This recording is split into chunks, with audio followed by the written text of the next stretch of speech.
أعوذ بالله السميع العليم من الشيطان الرجيم.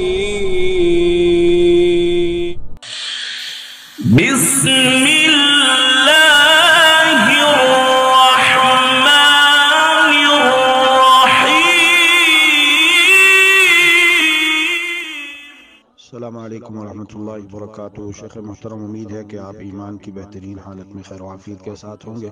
اللہ سبحانہ و تعالی آپ کے علم، عمل اور عمر میں مزید اضافہ فرمائے اور آپ کو مزید رحمت و برکتوں سے نوازے۔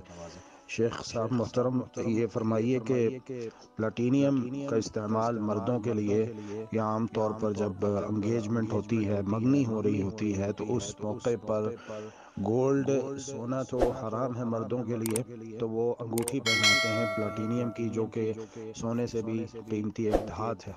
تو اس کے بارے میں شریعت کا کیا حکم ہے، قرآن و سنت کی روشنی میں تفصیل سے واضح فرما دیں۔ جزاکم اللہ خیرا۔ السلام علیکم ورحمۃ اللہ وبرکاتہ۔ قرآن مجید میں اللہ تعالیٰ نے فرمایا ہے، قل من حرم زینۃ اللہ التی اخرج لعبادہ، کہہ دیجئے کس نے حرام کیا ہے اس زینت کو جو اللہ تعالیٰ نے انسانوں کے لیے، اپنے بندوں کے لیے جسے پیدا کیا ہے۔ تو اس آیت کے پیش نظر ہر قسم کی زینت وہ جائز ہے، ہاں جس کو شریعت نے حرام کر دیا ہے وہ حرام ہے۔ تو شریعت نے زینت جو سونا ہے وہ مردوں کے لیے حرام کی ہے، ریشم بھی ایک زینت ہے جو مردوں کے لیے حرام کی ہے۔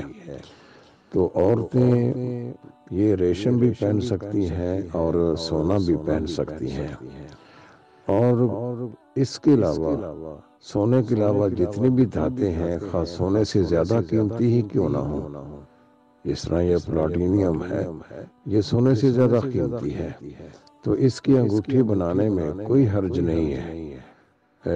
قرآن مجید میں یا شریعت میں کسی کے مہنگائی کی بنا پر حرمت کا حکم نہیں لگتا ہے، بلکہ نص سری جو ہے وہ سونے کے بارے میں ہے، اس لیے ہم اس نص کو صرف سونے پر ہی محدود کریں گے، اور قیمتی ہونے کے اعتبار سے اس سے زیادہ قیمت والی جو دھاتیں ہیں اس پر اس حکم کو لاگو نہیں کریں گے۔ لہذا سونے کو حرام کر دیا گیا ہے، سونے کے علاوہ ہر قسم کی زینت جو ہے وہ مردوں کے لیے جائز ہے۔ انشاءاللہ اس پلاٹینیم کی انگوٹھی پہننے میں مردوں کے لیے کوئی اعتراض نہیں ہوگا، نہ ہی شرعی طور پر اس میں کوئی قباحت ہے۔ السلام علیکم ورحمۃ اللہ وبرکاتہ۔